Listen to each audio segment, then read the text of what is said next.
As we continue on with the phases and ashes of creation, the game is going to continue to grow into what it's actually going to become.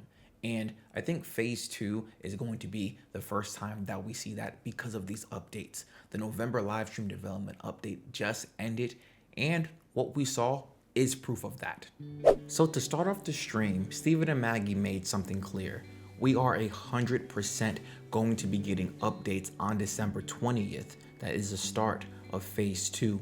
But they have other goals that they want to hit during phase two that they are calling stretch goals that we are not going to be getting immediately. We'll talk about the goals that they want to hit right out the gate for the start of phase two, and then the upcoming updates that they have for us during that time as well. So the tropics and the sand squall desert were the first things that they talked about. Now we know that they're going to be getting expanded, they're going to be getting shown some love in terms of updates, they're going to have more gatherables. So when it comes down to it, they're pretty much just going to make it more immersive. This is going to be great because literally most people that I know that are playing Ashes right now are literally just chilling out in the Riverlands, right? People know where they want to grind, people know where their merchants are, and this is where everyone else, for the most part, is at. Don't get me wrong, Tropics and Sand Squall Desert have some really solid grinding spots, but besides that, what are we really going there for? Even the two world bosses right now, Tumok and Firebrand, are both in the Riverlands, so it doesn't really make much sense for us to leave. So I'm glad that they'll be expanding on that because hopefully that'll push the player population around even more. The Dunir are now going to be a playable race at the start of phase two.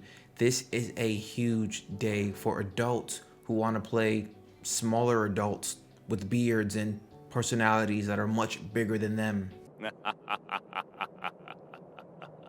I think that this is a phenomenal addition. We knew that this was coming when we saw the phase 2 poster back in August when they announced Alpha 2 in general, right? So getting this will allow the player population to be more diverse. And I think that's one of the dopest parts about being part of an alpha. Throughout time, as the game progresses, you get to see systems, characters, other biomes come online. You really get to grow with the game. We also got another piece of Dunir information, and it was my favorite part of the live stream, not even gonna lie to you.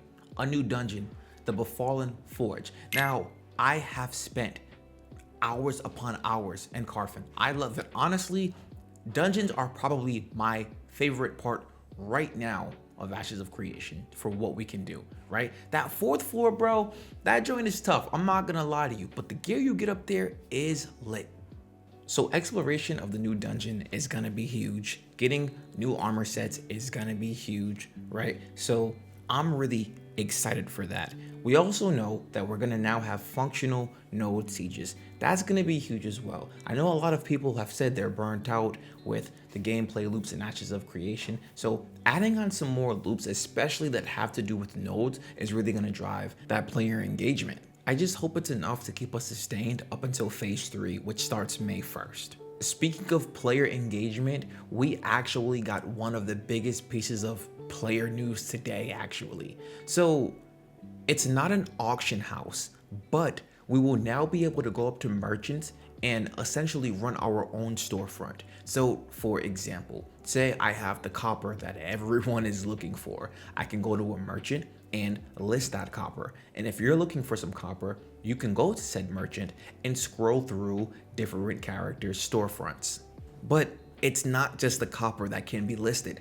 I can have copper listed. I can have some rare shoulders listed. I can have legendary gear listed. So you're gonna be able to go to different storefronts that are listed by different players and see who's offering what for however much money. We're gonna see a lot of undercutting going on. We're definitely gonna see a shift in the economy, and I think it's really gonna change how people act around drops, looting others' bodies, because whatever you get can be valued at whatever you want it to be, and it's worth whatever someone will pay for it. I think this is gonna make for some interesting interactions, right? Because this person might be selling something for 10 gold, whereas this person is selling the same thing for 7 gold. And in other games, you can't always just go to this other person and be like, Hey, you're messing up the market. you guys can actually kill each other now. So, I mean, who knows, man? If you don't like how someone is running their store, maybe you kill them. What do you mean by that? We also know that Intrepid is going to be doing a lot more balancing in Phase 2. So we know we have class balance, economy balance, combat balance, and node balance. I don't think anyone should be surprised that we have balance changes coming. In fact, we should have all seen this coming. The reason I say this is because we all know that the classes are not balanced yet. As much as I like to troll and meme about my Bard being nerfed, I understand that Bard is genuinely the best class, and it probably will be the best class for a while until they find out a sweet spot for it. Truly. I've also been saying this for a while with the node balance. We're leveling nodes up way too quickly. That needs to be changed. I would like for it to look how we envision it. And I know that sounds crazy, but just hear what I'm saying. I know that a lot of this is gonna be changed, but for the sake of the story, when you heard about Ashes of Creation and nodes taking all this time to level up, that's what we're envisioning. This taking days, sometimes weeks even, you know? So when we get on and some of these things are already leveled before we can get into it, it is gonna take away the immersion just a bit. And I know that this is intended because it's a test, but just giving feedback as we move on.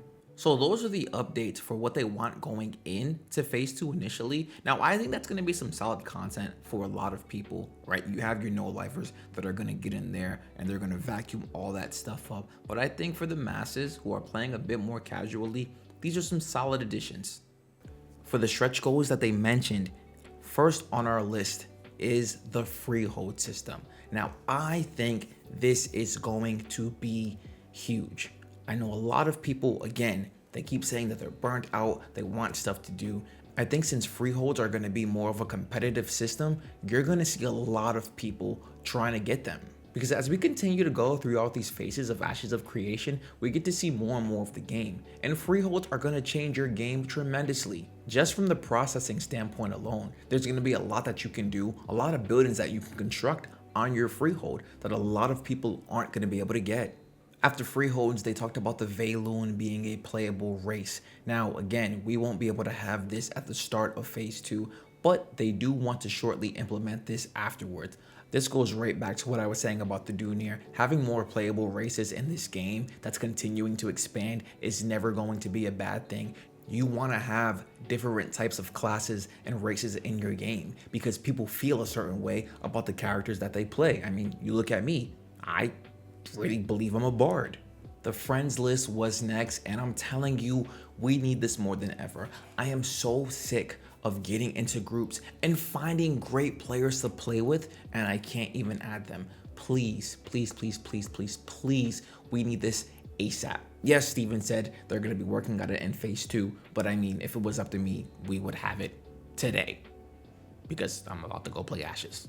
And last but not least, yes, I know everyone is waiting for the Rogue, but unfortunately, we will not be getting the Rogue at the start, but we already knew this because they confirmed this months ago. Steven said we could be possibly seeing the Rogue in mid-January, but you could be seeing it before that if you have PTR access, which does sound pretty cool. I'm gonna be honest with you, I didn't think we were gonna see the Rogue this quickly. I was thinking more of a March, maybe April, but I mean, I'm down to get it a month after the release of Phase 2. And that is the November live stream development update. I will say, I think we're past the point of us getting sneak peeks for next month's live stream, but if we're gonna be seeing the Rogue in January, Steven, why don't we just see the Rogue as a class showcase in December? Look, man, that's what the streets is saying, that's all I'm saying. Anyway, man, happy Thanksgiving. If you don't guys got a family, I just want to say thanks for rocking out with our YouTube family that we got going on here. Seriously, man, servers are up all week for Ashes, so go check that out. Enjoy your time with family, homies, friends, whoever it may be. All right, I'll talk to you guys soon. Gobble, gobble.